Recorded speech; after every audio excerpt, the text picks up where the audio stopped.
مسعود کا لشکر ہندوستان کے سفر سے تھکا ہوا لوٹا تھا۔ اس نے لشکر کو آرام کرنے کی غرض سے ایک ہفتے تک غزنی ہی میں روکے رکھا۔ ابو نصر نے مشورہ ضرور دیا تھا کہ مسعود غزنی میں ہی رہے اور اس کا کوئی لائق سالار یا فرزندوں میں سے کوئی اس مہم پر روانہ ہو، لیکن اس نے خود جانا ضروری سمجھا۔ یہ مہم اتنی آسان ثابت نہیں ہوگی، قدم قدم پر میرے مشوروں کی ضرورت ہوگی، اس لیے میرا جانا ضروری ہے۔ سلطان مسعود جس مہم کو بہت مشکل سمجھ رہا تھا، امیر طبرستان کی بزدلی نے اسے اتنا ہی آسان بنا دیا۔ مسعود کے لشکر نے طبرستان پہنچتے ہی وہاں کے 2 شہروں عامل اور ساری کو فتح کرنے کا ارادہ کیا۔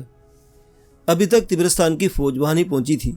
وہاں کے باشندوں نے متفق ہو کر مسعودی لشکر کا مقابلہ کیا۔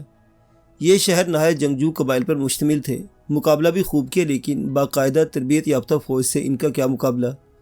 چند گھنٹے بھی نہیں گزرے تھے کہ دونوں شہر مسعود کی ہتھیلیوں پر آ گئے۔ یہ دونوں شہر پلک جھپکتے میں مسعود کے قبضے میں چلے گئے تھے۔ مسعود اپنے لشکر کو لے کر گورگان چلا گیا۔ دراصل وہ اپنے لشکر کو سستانے کا موقع فراہم کرنے کے بعد نئی مہم کی ابتدا کرنا چاہتا تھا۔ امیر طبرستان کو جب ان شہروں کے ہاتھ سے چلے جانے کا علم ہوا تو اسے اپنے مرکزی شہر کی فکر ہوئی۔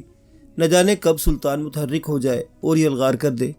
اسے یقین ہو گیا تھا کہ وہ کتنا ہی بڑا لشکر تیار کر لے، سلطان کا مقابلہ نہیں کر سکتا۔ چنانچہ اس نے اپنے سالاروں سے مشورہ کرنے کے بعد اپنا ایک وفد گورگان بھیجا اور امان طلب کی۔ سلطان محترم، ہم اباکا کالنجر کا پیغام لے کر آئے ہیں۔ اس نے یہ پیغام دے کر ہمیں بھیجا کہ آنے والے دور میں وہ آپ کا موتی اور فرما بردار بن کر رہے گا۔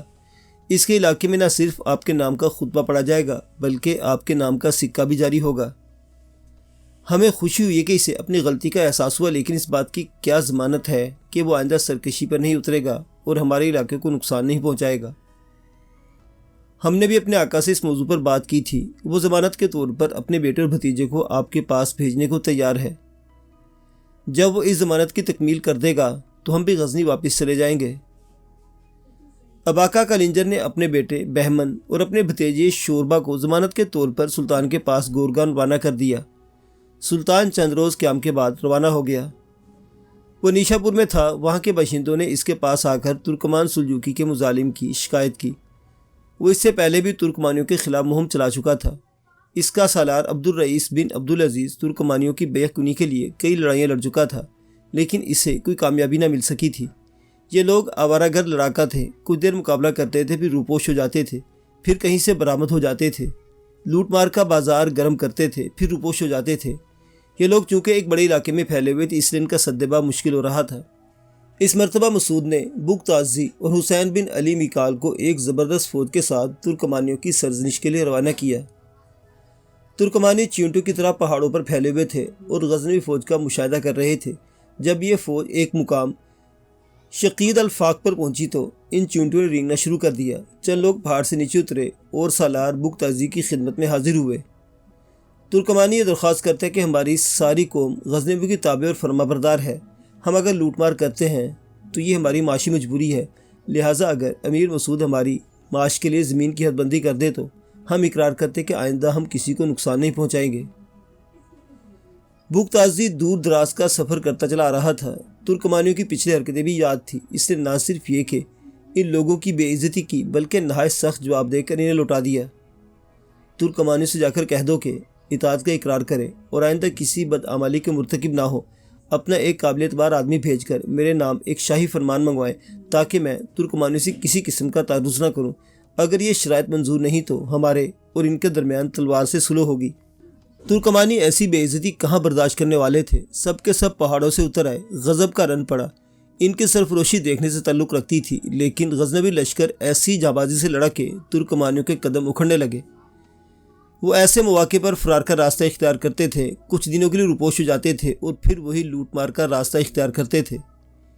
انہیں جب پوری طرح یقین ہو گیا کہ بگتازی کے سامنے ان کا زور نہیں چل سکے گا تو جنگ سے بھاگ گئے۔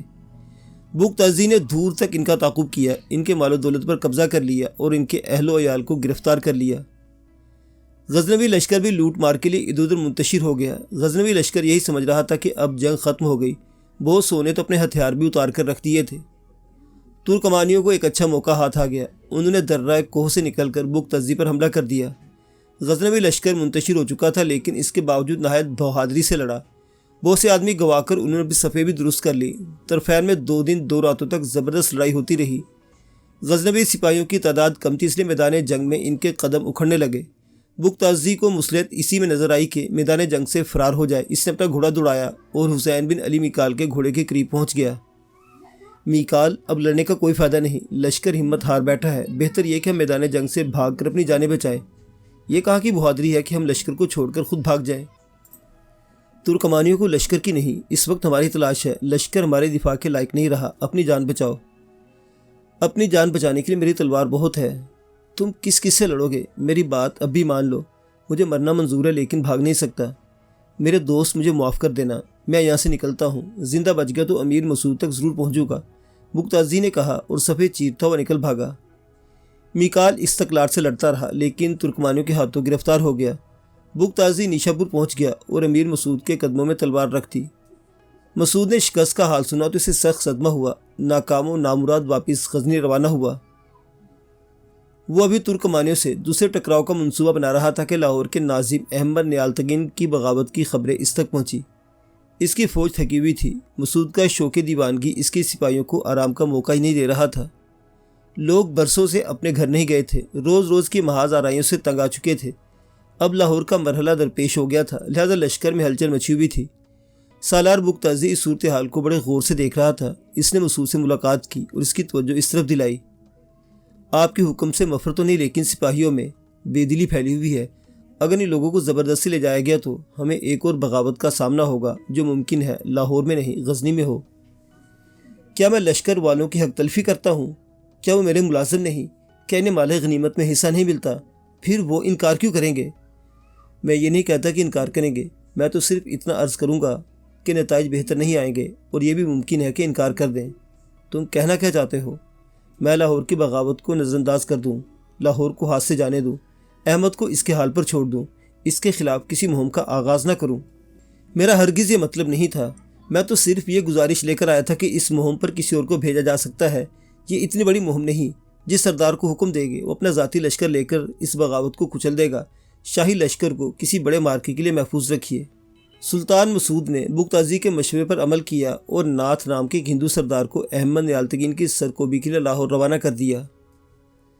ناتھ نے احمد کی طاقت کا غلط اندازہ لگایا اور ایک معمولی سا لشکر لے کر لاہور کے دروازے پر دستک دے بیٹھا۔ احمد اپنی طاقت میں اتنا اضافہ کر چکا تھا کہ اس معمولی سے لشکر کو خاطر میں نہ لایا، پوری طرح تیار ہو کر باہر نکلا اور ناتھ کے مقابل آیا۔ دونوں میں زبردست جنگ ہوئی۔ اس جنگ میں ناتھ مارا گیا اور اس کا لشکر بھاگ کھڑا ہوا۔ اس کی اطلاع مسعود کو پہنچی تو اس نے تلک کو طلب کیا۔ یہ شخص ہندوؤں کا بہت بڑا امیر تھا، اس کے پاس بہت بڑا لشکر تھا۔ مسعود نے اسے لاہور کی طرف روانہ کیا۔ تلک نے نیالتگین سے جنگ کر کے اسے شکست دی۔ نیالتگین شکست کھا کر سندھ کی طرف بھاگا۔ رام تلک برابر اس کے تعاقب میں لگا ہوا تھا۔ نیالتگین بار بار پلٹ کر دیکھتا تھا اور تلک کو موجود پا کر آگے بڑھ جاتا تھا۔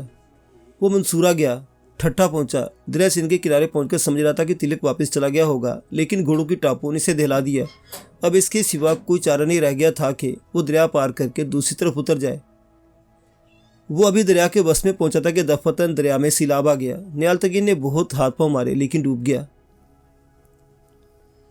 تلک اور اس کے ساتھی کنارے پر کھڑے اس کے ڈوبنے کا منظر دیکھ رہے تھے۔ یہ عبرت کا وقت تھا۔ احمد نیالتگین کل تک لاہور کا حکمران بنا ہوا تھا، سیاہ سفید کا مالک تھا۔ کفران نعمت نے اس حال کو پہنچایا کہ بھاگنے کو زمین تنگ ہو گئی۔ دریا میں کودا، اس نے بھی آگے نہ بڑھنے دیا۔ عبرت کی یہ زنجیر ابھی مکمل نہیں ہوئی تھی، ایک کڑی باقی تھی۔ تلک یہ منظر دیکھ کر آگے بڑھنے ہی والا تھا کہ دریا کے بہاؤ نے نیالتگین کی لاش کنارے پر پھینک دی۔ تلک کے آدمیوں نے اس کا سر کاٹ کر تلک کے سامنے پیش کر دیا۔ رام تلک نے وہ سر سلطان مسعود کے پاس غزنی بھیج دیا۔ سلطان مسعود نے غزنی میں ایک نیا محل تعمیر کرایا تھا۔ اس میں ایک بہت خوبصورت جلاؤ تخت بچھایا گیا اور اس تخت پر ایک عالیشان تاج سونے کی زنجیر سے باندھ کر لٹکا دیا گیا۔ مسعود نے اس محل میں پہلا دربار منعقد کیا، جلاؤ تخت پر قدم رنجہ فرمایا اور تاج اپنے سر پر رکھا۔ یہی وقت تھا جب احمد نیالتگین کا سر غزنی لایا گیا اور ایک تشت میں رکھ کر مسعود کی خدمت میں پیش کیا گیا۔ تمام درباریوں نے مبارکباد کے نعرے بلند کیے اور اسے ایک نیک شگون سمجھا گیا۔ ابھی یہ خوشی کم نہیں ہوئی تھی کہ انہی قاصدوں نے ایک بری خبری بھی مسعود کے گوش گزاری۔ ہانسی کے راجہ نے سلطان کی اطاعت سے منہ موڑ لیا ہے اور وہ سرکشی پر آمادہ ہے۔ اس نے مسلمان رایا پر مظالم کی حد کر دی ہے، مسلمانوں کو زبردستی ہندو بنایا جا رہا ہے۔ یہ اطلاع ایسی نہیں تھی جسے نظر انداز کیا جا سکتا۔ معاملہ صرف ایک شہر کا نہیں، اس کا دیکھا دیکھی دوسرے راجاؤں کو بھی بغاوت پر آمادہ ہوتے دیر نہیں لگتی۔ سلطان محمود غزنوی کے حملوں نے جن راجاؤں کے سر جھکا دیے تھے اب وہ سر اٹھانے لگے تھے۔ ان کی بیعت کنی ضروری تھی، ورنہ لاہور ان راجاؤں سے دور نہیں تھا۔ جن علاقوں کے پیچھے سبکتگین اور محمود غزنوی کی محنت تھی، ان پر آنچ آنے کا خطرہ بڑھ گیا تھا۔ مسعود نے عام دربار ملتوی کر دیا اور صرف سالاروں کا اجلاس طلب کیا۔ ہمیں ایک مرتبہ پھر ہندوستان کی طرف جانا ہوگا۔ ترکمانیوں کا خطرہ بھی ٹلا نہیں، آپ کے روانہ ہوتے ہی وہ پھر سر اٹھائیں گے۔ اس سیلاب کو روکنے کا حل بھی ہم نے تلاش کر لیا ہے۔ میں لشکر کا ایک حصہ الگ کر کے عبد الرحمن بن عبدالعزیز کی سربراہی میں چھوڑ جاؤں گا۔ یہ میرے آنے تک میرے علاقوں تک انہیں روکے رکھے گا۔ کیا ایسا نہیں ہو سکتا کہ ہم پہلے ترکمانیوں سے نمٹ لیں جو مسلسل ہمارے لیے عذاب بنے ہوئے ہیں، اور اس کے بعد ہندوستان کا رخ کریں؟ میرے بھائیوں، ترکمانیوں سے جنگ کوئی ایک دو دن کی بات نہیں، وہ سامنے آ کر لڑنے کے عادی نہیں ہے۔ ان کا تعاقب کرتے کرتے ہمارے لشکری اتنا تھک چکے ہوں گے کہ ہندوستان جانے کے لائق نہیں رہیں گے۔ اس کے علاوہ اس وقت میرا ہندوستان جانا اس لیے بھی سود مند ہوگا کہ وہاں کے راجاؤں سے مال غنیمت لے کر لوٹوں گا جو ترکمانیوں سے جنگ کرنے میں کام آئے گا، اور ہندوستان کے جو علاقے ہمارے باج گزار ہیں ان پر ہماری دھاک بھی بیٹھے گی۔ اس کے دلائل میں وزن تھا اور کسی میں اختلاف کی جرت بھی نہیں تھی، لہٰذا تمام سالاروں نے اس سے اتفاق کیا اور اجلاس ختم ہو گیا۔ جب لشکر کی تیاری مکمل ہو گئی تو مسعود اپنے سالاروں کے ساتھ ہندوستان کی طرف کوچ کر گیا۔ ہانسی کے راجہ کو جب خبر ملی کہ سلطان مسعود غزنی سے روانہ ہوا ہے تو اسے سوچنے کی ضرورت نہیں تھی کہ وہ کس کی سرکوبی کے لیے آ رہا ہے۔ خود غزنی کے دربار میں ایسے لوگ موجود تھے جو اسے پل پل کی خبریں پہنچا رہے تھے۔ اسے اپنی طاقت پر اتنا گھمنڈ تھا کہ اس نے محصور ہونے کے بجائے کھلے میدان میں جنگ کرنے کو ترجیح دی۔ اس نے شہر سے نکل کر 2 میل کے فاصلے پر پڑاؤ کر لیا۔ دوسرے لفظوں میں وہ سلطان مسعود کے استقبال کے لیے تیار کھڑا تھا۔ سلطان مسعود کا لشکر جو ہی مناسب فاصلے پر پہنچا، ہانسی کے راجہ نے جنگ کے نقارے بجوانے شروع کر دیے۔ وہ نہیں چاہتا تھا کہ غزنوی لشکر کو آرام کا موقع ملے۔ ابھی غزنوی لشکر نے آرام کے لیے خیمے بھی بلند نہیں کیے تھے کہ جنگ کا آغاز ہو گیا۔ یہ جنگ اتنی ہولناک تھی کہ چند گھنٹوں ہی میں فیصلے کی طرف بڑھتی نظر آنے لگی۔ راجہ کی جلد بازی نے اسے شدید نقصان پہنچایا۔ اس نے اپنا آدھا لشکر کٹوا دیا اور پھر اس کے قدم لڑکھڑانے لگے۔ وہ پیچھے ہٹنے پر مجبور ہو گیا، لیکن اسے فائدہ یہ تھا کہ پشت پر اس کا شہر تھا۔ وہ اپنے بچے کچے لشکر کو لے کر شہر میں داخل ہوا اور محصور ہو گیا۔ طبقات ناصری کے مؤلف کا بیان ہے کہ اس زمانے میں ہانسی سوالک کا دارالسلطنت تھا۔ ہانسی کا قلعہ بہت ہی مضبوط تھا۔ اس کی بابت ہندو عقیدہ رکھتے تھے کہ اسے کبھی کوئی مسلمان فرما روا تسخیر نہیں کر سکتا۔ سلطان مسعود نے ہندوؤں کے اس عقیدے کو باطل کرنے کے لیے اس قلعے کا محاصرہ کر لیا۔ قلعے کا محاصرہ کیے 5 روز گزر گئے تھے۔ اتنے مضبوط قلعے کو فتح کرنے کے لیے 5 روز کچھ بھی نہیں ہوتے، بلکہ اس کی مضبوطی دیکھ کر لگتا تھا 50 روز بھی گزر جائیں تو کم ہے۔ اس دشت میں یہ 6ٹھی رات تھی جب مسعود نے خواب دیکھا کہ وہ فصیل کے قریب گیا ہے اور کسی سیڑھی کی مدد کے بغیر فصیل پر چڑھ گیا اور اندر اتر کر شہر پناہ کا دروازہ کھول دیا۔ غزنوی لشکر اندر چلا گیا۔ مسعود کی آنکھ کھلی تو وہ پر امید تھا کہ 5 دن کی مسلسل محنت آج اپنا رنگ دکھائے گی، آج ضرور شہر فتح ہو جائے گا۔ اس نے پہلا کام یہ کیا کہ اپنے لشکر کو 4 حصوں میں تقسیم کر کے فصیل کے چاروں طرف پھیلا دیا۔ پہلے ایک حصے نے شہر پر تیر برسائے۔ اندر موجود راجہ کے لشکری یہ سوچ کر اس طرف بھاگے ہوں گے کہ حملہ ہو گیا ہے۔ اسی وقت دوسرے حصے نے حملہ کر دیا۔ پھر تیسرے حصے نے راجہ کے لشکریوں کو مشغول کرنے کے بعد لشکر کے چوتھے حصے نے سیڑھیوں کی مدد سے اوپر چڑھنا شروع کر دیا۔ فصیل پر موجود پہرے داروں نے خوف سے بھاگنا شروع کر دیا۔ مسعود کے سپاہی دوسری طرف اتر گئے اور دروازہ کھول دیا۔ ایک مرتبہ پھر گھمسان کا رن پڑا۔ راجہ کا بچا کچا لشکر بھی ختم ہو گیا۔ اس آپا دھاپی میں راجہ کا کچھ پتہ نہ چلا۔ شاید وہ اپنی جان بچا کر بھاگ گیا تھا یا پھر مارا گیا تھا اور لاش نہیں ملی۔ اس جنگ کے دوران مسعود کو معلوم ہوا تھا کہ سونپت کے راجہ دیپال ہری اور ایک دوسرے ہمسایہ راجہ رام دیو نے اس جنگ میں ہانسی کے راجہ کی لشکر اور مال و زر سے مدد کی ہے، لہٰذا اب اس نے ان دونوں کو سبق سکھانے کا ارادہ کیا۔ اس نے ہانسی کا قلعہ اور تمام مال غنیمت اپنے قابل اعتماد سرداروں کے حوالے کیا اور خود سونپت کا قلعہ فتح کرنے کے لیے آگے بڑھا۔ معزز سامعین حضرات، سلطان مسعود غزنوی کی داستان حیات ابھی جاری ہے۔ بقیہ واقعات اگلی قسط میں۔ دیکھتے رہیے ہسٹری آف کنگڈم۔ اللہ حافظ۔